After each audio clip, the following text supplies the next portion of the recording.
اور اس پہ آپ کال کر سکتے ہیں اور بات کر سکتے ہیں ہم سے. ہمارے علماء کرام سے کوئی سوال اگر آپ چاہتے ہیں تو آپ وہ پوچھ سکتے ہیں, اس پہ بات کریں گے. اور اس سیگمنٹ کو آغاز کریں گے. آغاز کے ساتھ جی میں سب سے پہلے میرے ساتھ موجود ہیں یہاں پہ مفتی محی الدین احمد مسوری صاحب, ان کو خوش آمدید کہوں گی. السلام علیکم مفتی صاحب, بہت شکریہ ہے آپ کو رمضان کی مبارکباد. کیا ہمارے سیٹ پہ یہاں موجود ہیں, میرے ساتھ موجود ہیں سیدہ الشبہ ابرار, ان کو خوش آمدید کہوں گی. بہت شکریہ الشبہ, کیسی ہو, کیا حال ہے آپ کا؟ السلام علیکم, میں بالکل ٹھیک, آپ کیسی ہیں؟ وعلیکم السلام, جیتی رہو, خوش رہو, میں ٹھیک ہوں. یہ بتاؤ کہ آج کون سا کلام ہے جو کہ پیش کرو گی؟ رمضان کا مہینہ ہے, بابرکت مہینہ ہے, تو کعبے کی رونق میرا سب سے پسندیدہ چلو کلام جی ہے. یہیں سے شروع کرتے ہیں, شروع کیجئے. کعبے کی رونق, کعبے کا منظر, کعبے کی رونق, کعبے کا منظر, اللہ اکبر, اللہ اکبر, اللہ اکبر, اللہ اکبر. دیکھوں تو دیکھیں جاؤں برابر, دیکھوں تو دیکھیں جاؤں برابر, اللہ اکبر, اللہ اکبر, اللہ اکبر, اللہ اکبر. اور مانگی تھی میں نے جتنی دعائیں, مانگی تھی میں نے جتنی دعائیں, منظور ہوں گی, مقبول ہوں گی, منظور ہوں گی, مقبول ہوں گی. میزاب رحمت ہے میرے سر پر, میزاب رحمت ہے میرے سر پر, اللہ اکبر, اللہ اکبر, اللہ اکبر, اللہ اکبر. کعبے کی رونق, کعبے کا منظر, اللہ اکبر, اللہ اکبر. تیرے کرم کی کیا بات مولا, تیرے کرم کی کیا بات مولا, تیرے حرم کی کیا بات مولا, تیرے حرم کی کیا بات مولا. تعمر کر دے آنا مقدر, تعمر کر دے آنا مقدر, اللہ اکبر, اللہ اکبر, اللہ اکبر, اللہ اکبر. کعبے کی رونق, کعبے کا منظر, اللہ اکبر, اللہ اکبر. اور یاد آ گئی جب اپنی خطائیں, یاد آ گئی جب اپنی خطائیں,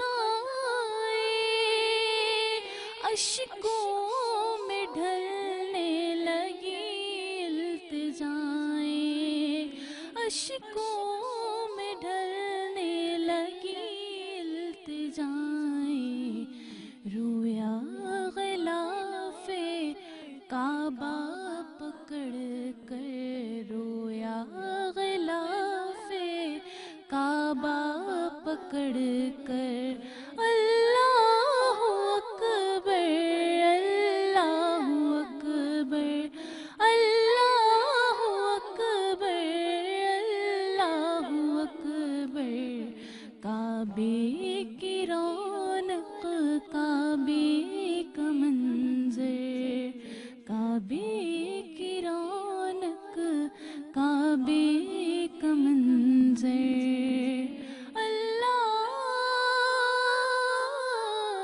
اکبر اللہ اکبر۔ واہ واہ واہ واہ، سبحان اللہ، ماشاءاللہ، بہت ہی خوبصورت کلام، بہت خوبصورت انداز میں اور پیاری آواز میں سیدہ الشفا ابرار جو ہے وہ پیش کرنے کی سعادت حاصل کر رہی تھی، بالکل۔ اور یقیناً آج ہم بات بھی کر رہے ہیں تقویٰ اور پرہیزگاری کی، اور جہاں تقویٰ اور پرہیزگاری کی بات ہو رہی ہے وہیں پر بات ہو رہی ہے ماہ رمضان کے اس پہلے عشرے کی۔ بہت ہی خوبصورت یہ پہلا عشرہ جس میں رحمتیں، برکتیں اور نعمتیں سمیٹنے کی بات کر رہے ہیں۔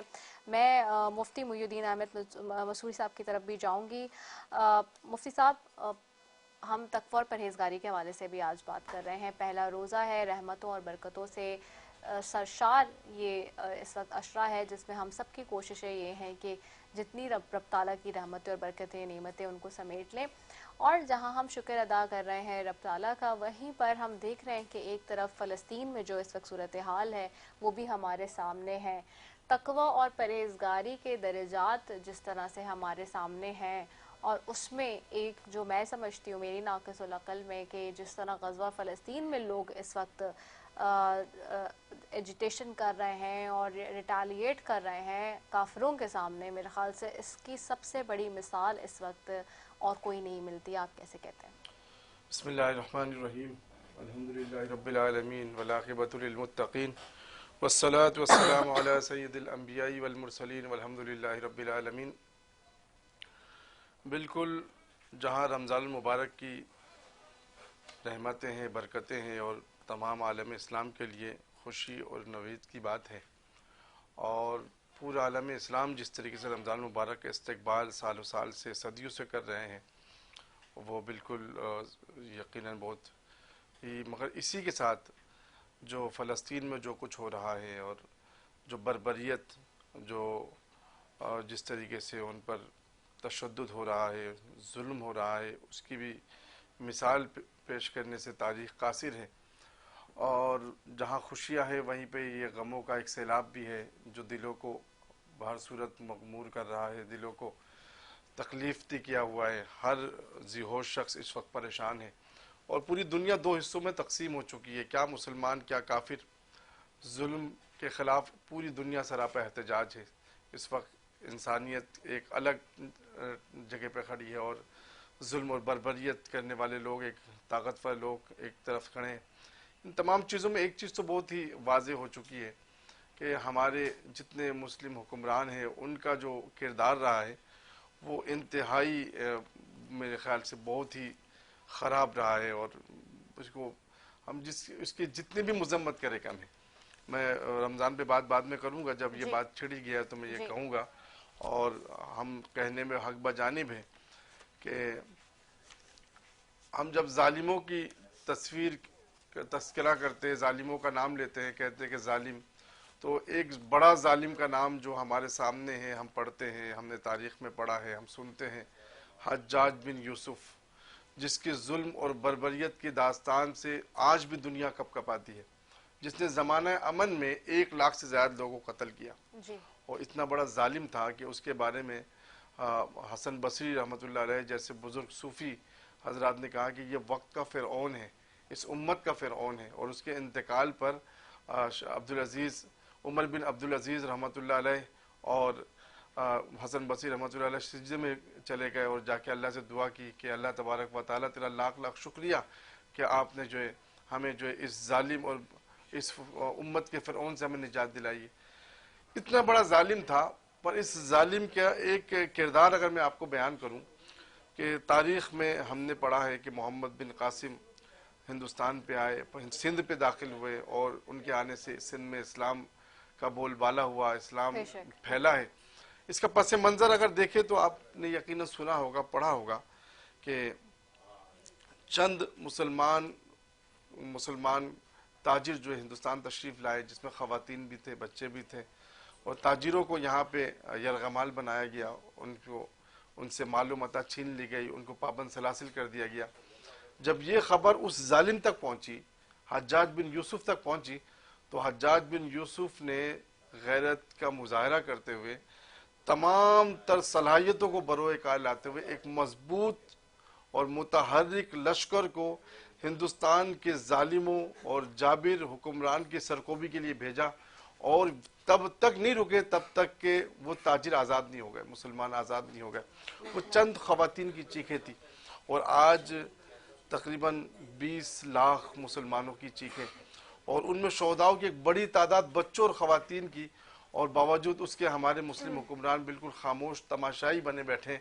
تو ہم کیا کہیں کہ تاریخ کے اس ظالم کو ظالم کہے، آج کے حکمران کو ظالم کہے۔ یہ ایک بہت بڑا ایک بہت دکھ اور غم کی بات ہے۔ تو میں تو یہی ہم سب احتجاج کر سکتے ہیں، اور میں پورے پاکستان سے یہی کہوں گا کہ بالکل آپ احتجاج کریں، احتجاج ہمارا حق ہے، اور دل سے بھی کریں، اور جس قدر سپورٹ ہو سکے فلسطینیوں کے لیے ہمیں کرنا چاہیے۔ اور اسی ضمن میں ایک بات یہ بھی کروں گا کہ اس وقت پورے عالم اسلام کے جو خاص کر کے مسلمان عوام ہیں، جو عام لوگ ہیں، ان کا دل تو دھڑک ہی رہا ہے۔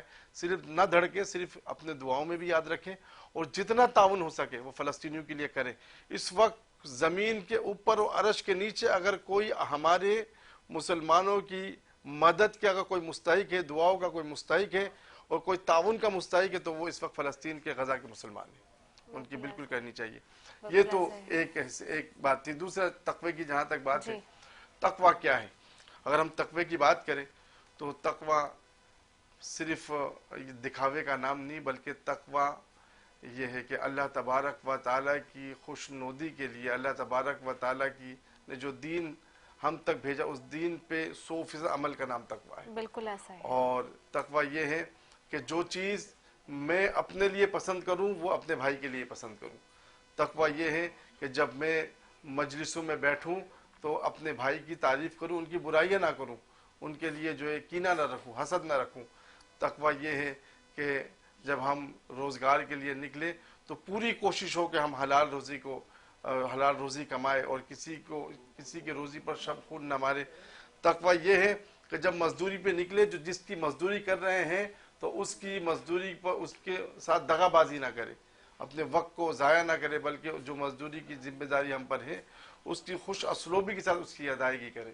تقوی یہ ہے کہ ہم خوف خدا رکھیں، ہم جو ہے جہاں مسلمانوں کے ساتھ ہمدردی، بھائی چارگی اور محبت کا رشتہ قائم و دائم رہے، اسی طریقے سے انسانیت کے ساتھ بھی وہی پیار اور محبت کا رشتہ رکھے۔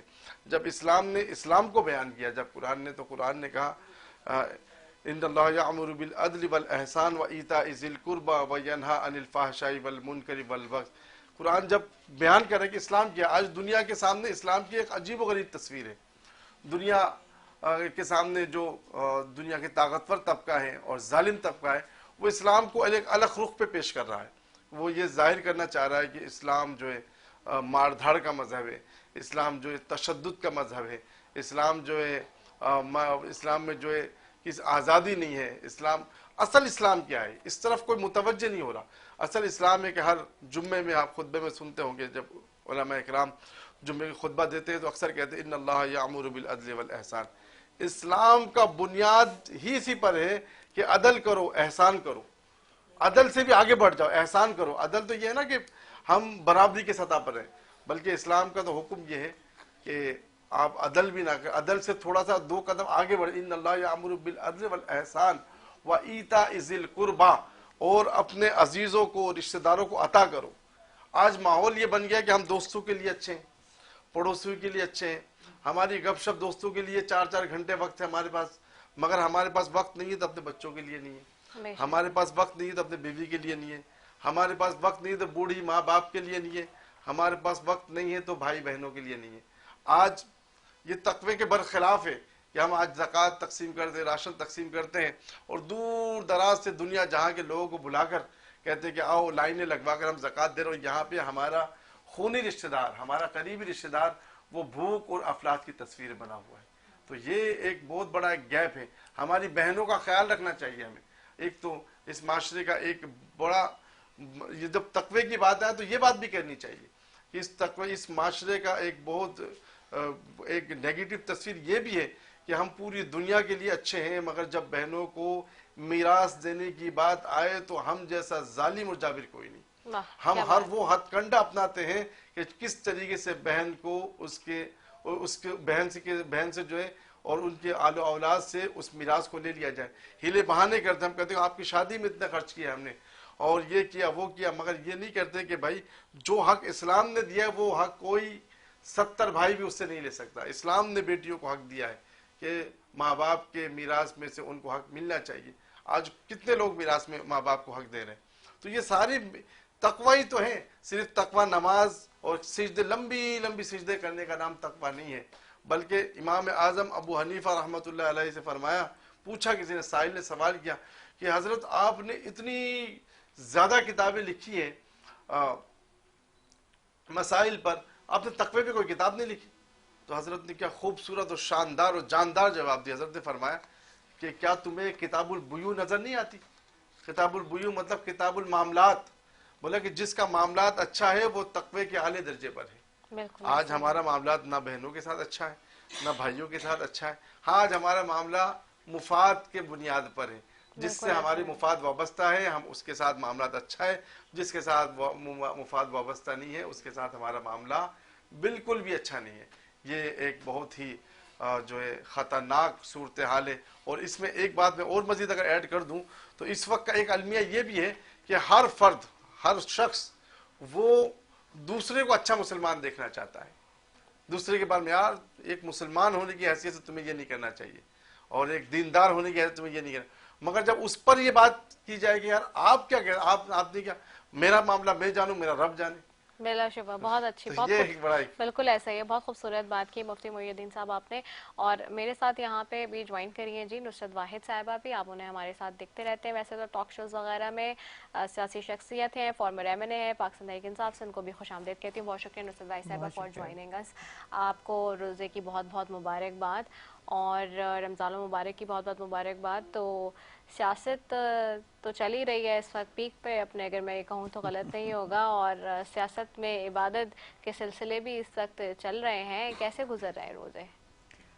بسم اللہ الرحمن الرحیم. الحمدللہ روزے میرے بہت اچھے چل رہے ہیں. مبارک ہو آپ کو بھی. آج تو خیر دوسرا ہی روزہ ہے لیکن بس یہ ٹائم اس وقت ایسا ہوتا ہے کہ گلا خشک ہونا شروع ہو جاتا ہے.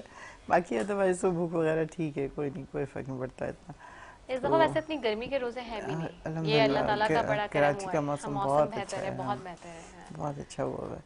تو سیاست تو آپ کو پتہ ہے بہت ہی کچھ الٹ پلٹ سی گئی ہے. وہ سیاست نہیں رہی بلکہ کچھ اور بن گیا ہے اس کا.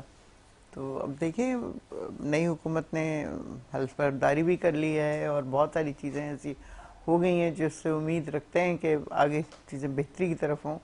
تو لیکن جتنا بگاڑ ہو چکا ہے اس وقت ملک میں، اکانومی جتنی زیادہ بگڑ چکی ہے، اس میں بہت مشکل نظر آتا ہے کہ نمبر ایک تو یہ 5 سال پورے کر لیں، اور اگر پورے نہیں کرتے تو میکسیمم 1 سال یا 1.5 سال کی حکومت ہے یہ.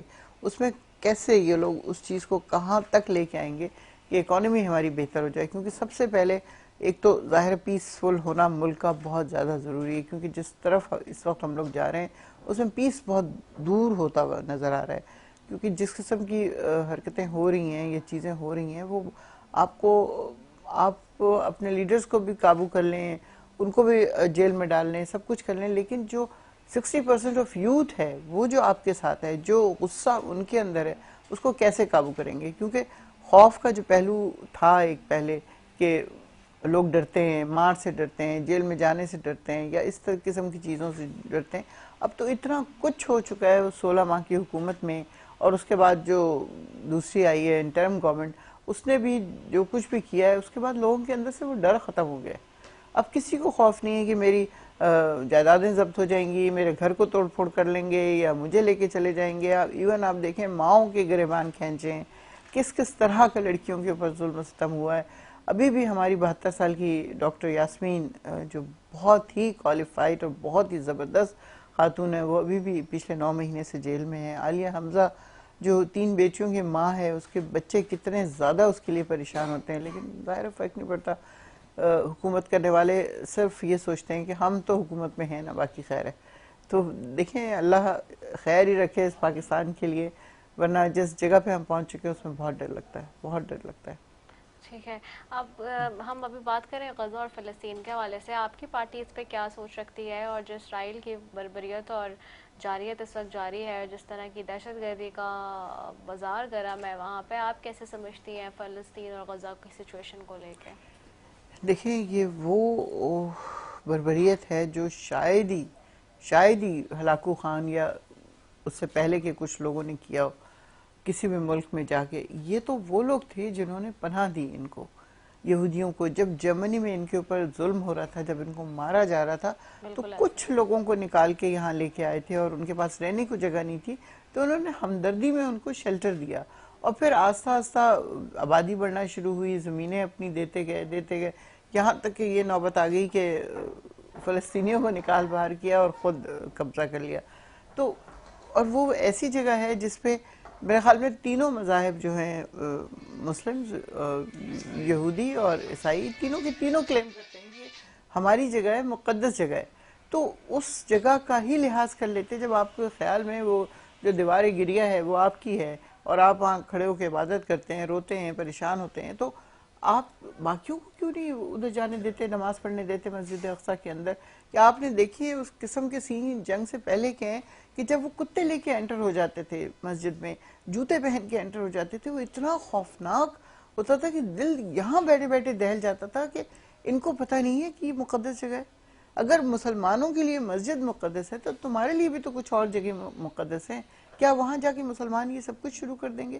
اور پھر جس طرح ان لوگوں نے بچوں کو اور عورتوں کو اور ہاسپٹلز کو، شیلٹرز کو، جو بھوکے لوگ ہیں وہ کھانے کے لیے جا اکٹھے ہو رہے ہیں، وہاں پہ فائرنگ کر کے جس طرح مار رہے ہیں یہ لوگ، ان کا کیا خیال ہے یہ اسی طرح خیریت سے نکل جائیں گے؟ اللہ ایسے نہیں نکلنے دے گا. اسی دنیا میں مکافات عمل ہوتا ہے اور ایک دن آئے گا کہ یہ بہت جلد اپنی غلطی کو ریئلائز کریں گے، کیونکہ فلسطین تو ہار ماننے والے نہیں ہیں. ایک بچے سے کسی نے پوچھا، زخمی بچے سے، بیٹا آپ کا کیا ارادہ تھا، آپ کیا بننا چاہتے تھے بڑے ہو کے؟ تو وہ کہتا ہے آپ کو پتہ ہے نا گھاس نہیں نکلتی ہے تو اس کو کاٹ دیتے ہیں، تو ہم تو گھاس پھوس ہیں ان کے لیے، ہم تو انسان ہیں ہی نہیں، یہ تو ہمیں بس کاٹ دیتے ہیں. ہمیں تو بڑے ہو کے کچھ بننے کا تو بہت بات کی بات ہے، ہم زندہ رہیں گے تو کچھ کریں گے نا. تو لٹرلی ہم نے یہ دیکھا کس طرح نن جانیں مری ہیں، کس طرح تکلیف، اور کہ مجھے مطلب یہ بات سمجھ نہیں آتی کہ کوئی انسان اتنا کرول کیسے ہو سکتا ہے کہ بالکل ایسی بات ہے. بند ہی نہیں کر رہے. جتنی دفعہ جنگ کے لیے وہ ہوا ہے کہ جنگ بندی کی جائے، امریکہ ویٹو کر دیتا ہے. اور ابھی بھی وہاں حالات بہت خراب ہیں. اور یہ ٹرانسمیشن پورے 30 دن میں نے کہا غزہ اور فلسطین کے حوالے سے اس پہ بات کریں گے، کیونکہ مسلمانوں کے اتحاد اور نفاق کی بات ہو رہی ہے. 57 کل ہم نے بات کی مسلم ممالک ہیں، اور کیا ایک بھی مسلم ملک ایسا نہیں ہے کہ جو آنکھوں میں آنکھیں ڈال کر بات کر سکے اور کہہ سکے کہ جی نہیں، بس اب نہیں. تو یہاں پہ ایک وقفے کی طرف بھی جانا ہے میں نے جی، تو ایک وقفہ لیں گے، وقفے کے بعد واپس آ رہے ہیں. السلام علیکم ورحمۃ اللہ وبرکاتہ.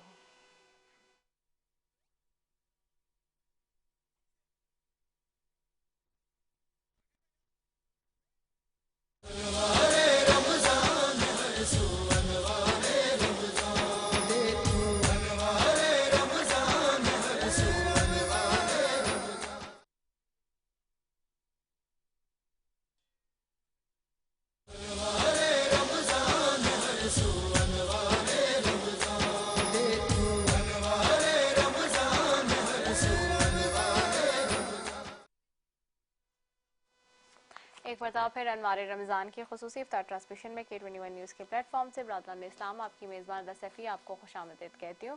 اسکرین پہ ہمارا نمبر ہے 021341341311 اور آپ ہمیں براہ راست شامل بھی ہو سکتے ہیں پروگرام میں، اور آپ کے جو سوالات ہیں ہم اس پہ بات کریں گے. اور ابھی جو ہے کل سے ہم شروع کریں گے جی کوئز وغیرہ کا سیگمنٹ بھی، اور آپ کو یہاں پہ بہت سارے جو ہے انعامات اور چیزیں بھی جی ملنی ہیں. اور جہاں پر یہ بات ہو رہی ہے وہیں پہ ہم بات کر رہے ہیں نیکی اور پرہیزگار اور تقویٰ کی، اور جہاں پرہیزگاری کی اور تقویٰ کی بات ہو رہی ہے وہیں پہ جی بات ہے تمام عبادات کی اور حق اور سچ پہ کھڑے ہونے کی. اور تقویٰ ہی کل قیامت کے دن نجات دلانے والی کشتی ہے ناظرین. اگر دیکھا جائے تو تقویٰ مومنین کے لیے بہترین لباس اور بہترین زاد راہ ہے. یہ وہ عظیم نعمت ہے جس سے دل کی بندشیں کھل جاتی ہیں، جو راستے کو روشن کرتی ہیں، اور اسی کی بدولت گمراہ بھی ہدایت پا جاتا ہے. تقویٰ ایک ایسا قیمتی موتی ہے کہ اس کے ذریعے برائیوں سے بچنا اور نیکیوں کو اختیار کرنا آسان ہو جاتا ہے. اور جہاں پر تقویٰ کی بات ہے وہیں پر تقویٰ اور پرہیزگاری کا اصل مقصد اور اس کی اصل روح ہی یہی ہے کہ آپ اپنے آپ کو کس طرح سے لے کے چلتے ہیں دین اور دنیا کے ترازو میں ایک بہتر انداز میں اپنے آپ کو. آگے بڑھوں گی اور میرے ساتھ چونکہ یہاں پہ موجود ہیں جی سیدہ الشبہ ابرار بھی، تو ان کی طرف چلوں گی اور چاہوں گی کہ 2 اشعار نعتیہ جو ہیں وہ بارگاہ رسالت میں پیش کرنے کی سعادت حاصل کریں. حضور میری تو ساری بہار آپ سے ہے، حضور میری تو ساری بہار آپ سے ہے. میں بے قرار تھی، میں بے قرار تھی، میرا قرار آپ سے ہے، حضور میری تو ساری. اور میری تو ہستی ہی کیا ہے، میرے غریب نواز. میری تو ہستی ہی کیا ہے، میرے غریب نواز. جو مل رہا ہے مجھے سارا پیار آپ سے ہے، جو مل رہا ہے مجھے سارا پیار آپ سے ہے. اور محبتوں کا صلہ کون ایسے دیتا ہے، محبتوں کا صلہ کون ایسے دیتا ہے.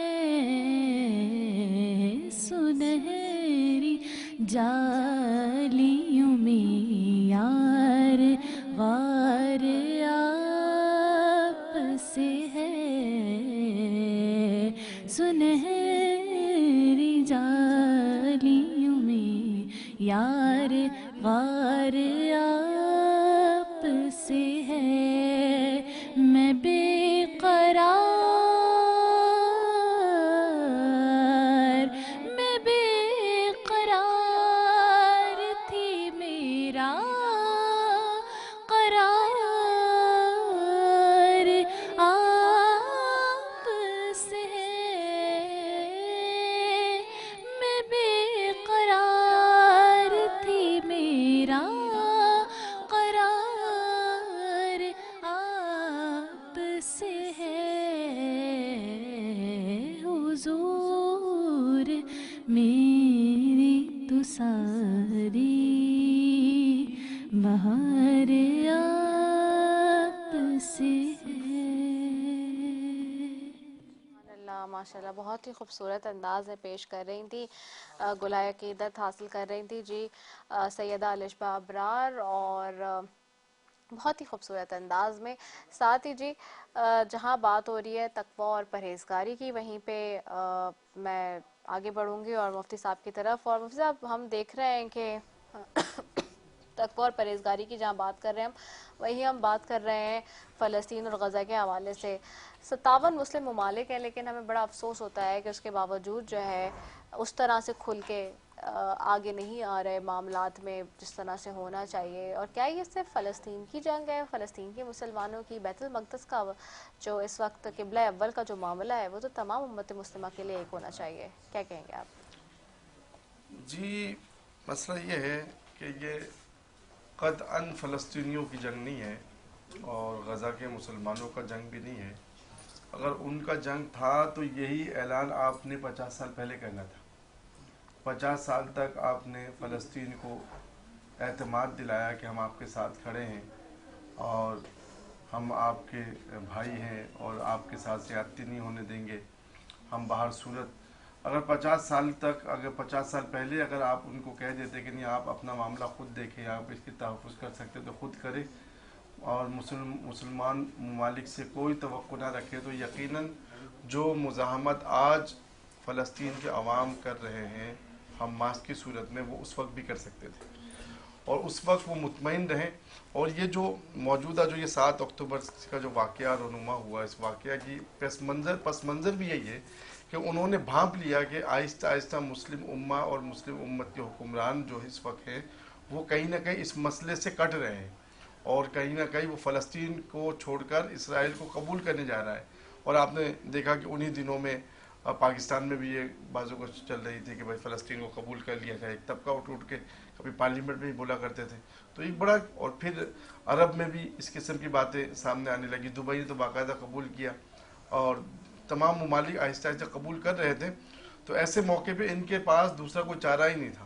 تو انہوں نے اپنے مدد آپ کے تحت اللہ تبارک و تعالیٰ کا نام لے کر میدان عمل پہ کود پڑے. اور یہ کوئی ٹھیک ہے، پریشانیاں ہیں، کٹ رہے ہیں، شہادت ہے، افسوسناک، مگر یہ مسلمانوں کے حوصلوں کو کچھ نہیں کر سکتے. دنیا کی تاریخ اگر اٹھا کر دیکھیں تو تاتاری آئے اور چلے گئے. آج پوری عالم میں تاتاریوں کے نسل میں سے کوئی نہیں ہے. اور منگول آئے، منگولوں نے کون سا ظلم اور بربریت نہ کیا ہو، مگر انہوں نے پورا سوچا کہ مسلمانوں کو تباہ و برباد کر دیں گے. پر مسلمان ہیں اور منگولوں کا نام و نشان نہیں ہے. یہ یہودی ان یہودیوں سے کبھی بھی اچھائی کی توقع رکھنا یہ احمقوں کی جنت میں رہنے کے مترادف ہے. آپ علیہ الصلوۃ والسلام کی زندگی کو اگر دیکھیں، سرور کونین شافی محشر ساقی کوثر رحمت للعالمین صلی اللہ علیہ وسلم نے خود ان کے ساتھ معاہدے کیے، مگر ان لوگوں نے اس معاہدے کے پشت پشت آپ علیہ الصلوۃ والسلام کو قتل کرنے کی کئی مرتبہ کوشش کی، مگر ناکام اور نامراد ہوئے. یہاں تک کہ آپ علیہ الصلوۃ والسلام نے غزوہ بنو قریظہ اور غزوہ بنو نذیر اور خیبر کے ساتھ ان کو شکست فاش دے کر ان کو جزیرہ عرب سے نکال دیا اور وصیت کی کہ میری خواہش ہے کہ یہ جزیرہ عرب میں داخل نہ ہو. حضرت عمر بن خطاب رضی اللہ تعالیٰ عنہ نے ان کو باقاعدہ جزیرہ عرب سے نکالا. اور یہ وہ سازشی قوم ہے جنہوں نے اپنے انبیاء علیہ الصلوۃ والسلام تک سے دغا بازی کی ہے. میں تو ورطہ حیرت میں ہوں کہ مسلمان یہودیوں کو کے بارے میں کیا مثبت سوچتے کیسے ہیں. کیا ان کو قرآن مجید جب شروع ہوتی ہے، جب ہم سورہ فاتحہ پڑھ کر جب قرآن میں پہلی سورہ میں جاتے ہیں، سورہ بقرہ پورا کا پورا سورہ بقرہ ان دجالوں اور ان حرام خوروں، بے ایمانوں، کذابوں کی شرارتوں سے بھرا پڑا ہے. ان کی کارستانیاں ہیں اس میں کہ وہ کس قسم کی کارستانیاں کیا کرتے تھے. ان کی پوری زندگی مکر و فریب کا آئینہ دار ہے کہ وہ زندگی، ان کا پورا زندگی مکر و فریب کے ساتھ جڑی ہوئی ہے. ان کے ساتھ کوئی بھلائی کا توقع رکھنا یہ انتہائی احمقوں کی جنت میں رہنے کی مترادف ہے. اس وقت ان کی جو سب سے بڑی طاقت ہے، اور میں جو سمجھتا ہوں، میری اپنی جو ہم نے اس میں بڑا ایک کام کرنے کی کوشش کی ہے اور ہم فلسطین کے حوالے سے ایک روز اول سے یہ بات چلانے کی کوشش کر رہے کہ بھائی کم سے کم کچھ نہ ہو تو بائیکاٹ کے عمل کو تو جاری رکھیں. مگر میں جب یہاں ریسٹورنٹوں میں جاتا ہوں، ہوٹلوں میں جاتا ہوں اور یہاں تک شادیوں کے پروگرام میں ہالوں میں بھی جاتا ہوں تو مجھے وہاں پہ بھی فلسطینیوں کا خون رستا ہوا نظر آتا ہے کہ میں وہاں دیکھتا ہوں کہ فلسطینیوں کی، یہودیوں کی اسرائیلیوں کی پروڈکٹ کھلے عام لوگ استعمال کریں اور دل کے اندر بھی کوئی ایک نفرت ہو. اللہ کے رسول نے فرمایا کہ کوئی برائی ہو تو آپ کی ذمہ داری، اخلاقی ذمہ داری ہے کہ آپ اسے ہاتھ سے روکیں، زبان سے روکیں. دل میں نفرت تو کرے کم سے کم. آج وہ نفرت کا مادہ بھی ہمارے اندر نہیں ہے. چند ایک مسلمان ہیں آپ کے اندر ایک تڑپ ہے، اللہ تبارک و تعالیٰ اس تڑپ کو قائم رکھے اور اسی کے بدلے میں اللہ تبارک و تعالیٰ اجر عظیم عطا فرمائے گا. مگر باقی نوجوانوں کے اندر بھی وہ تڑپ ہونی چاہیے. وہ ان کو کوئی فرق نہیں پڑ رہا، وہ اپنے خرمستیوں میں لگے ہوئے. تو یہ اب ہوٹلوں کو دیکھ یہ بائیکاٹ کا جو چھوٹا سا عمل تھا وہ بھی ہم کرنے سے جو ہے قاصر ہے. آج شروع میں جذبات میں آ کے چلو میکڈونلڈ کو ہم نے بائیکاٹ کیا، اس کے بعد اب ہونا یہ چاہیے تھا کہ تمام یوٹیلیٹی اسٹور والے دکاندار وہ اٹھ کر باہر آ جاتے، فلسطینیوں کی محبت میں اعلان جہاد کرتے، اعلان بغاوت کہتے کہ ہم مر سکتے پر یہ پروڈکٹ بیچ نہیں سکتے. اگر بیچنے والا کوئی کمبخت بیچتا تو ہمارا غیرت کا تقاضا تھا تو ہم دکاندار کو جا کر ملامت کرتے کہ یار تمہارے پاس پاکستانی پروڈکٹ نہیں ہے. ایک تو ہماری معیشت کھڈے میں، اور کھڈے میں ہونے کی وجہ بھی ہمیں. علامہ اقبال رحمۃ اللہ علیہ سے ایک مرتبہ جب اس کو ہندوستان میں ایک کالج کی بنیاد رکھ رہے تھے تو مولانا محمد علی جوہر نے گاندھی صاحب کو کہا کہ آپ علامہ اقبال صاحب کو خط لکھ کے ان کو بلائے کہ وہ آ کر جو ہے اس کی ذمہ داری قبول کرے، ایڈمنسٹریٹر بن جائے اور وہاں کے جو ہے ناظم اعلیٰ بنے. گاندھی صاحب نے ان کو خط لکھا اور انہوں نے بہت ہی خوبصورتی کے ساتھ جو جواب لکھا، وہ جواب میں سمجھتا ہوں ہماری تمام مسائل کا حل ہے. انہوں نے لکھا کہ ضروری آپ نے جو اس وقت جو کالج بنایا، ایک تو اپنی معذوری ظاہر کی کہ میرے پاس وقت نہیں ہے، میں یہاں مصروف ہوں، مگر انہوں نے ساتھ ساتھ ایک بہت ضروری بات جو لکھی، انہوں نے لکھا کہ آپ صرف یہ کالج کو صرف پڑھنے پڑھانے کی درسگاہ نہ بنائیں بلکہ ہنر کا درسگاہ بنائیں. آج ہمارے پاس ڈگریاں ہے، ہنر نہیں ہے، جس کی وجہ سے جو ہے ہمارے پاس جتنے بھی سامان ہیں وہ تمام سامان ہم امپورٹ کر رہے ہیں، امپورٹ کر کے استعمال کر رہے ہیں. ہمارے بچوں کے اندر وہ صلاحیت ہم نے شروع سے دی نہیں کہ وہ کوئی چیز بنا سکے.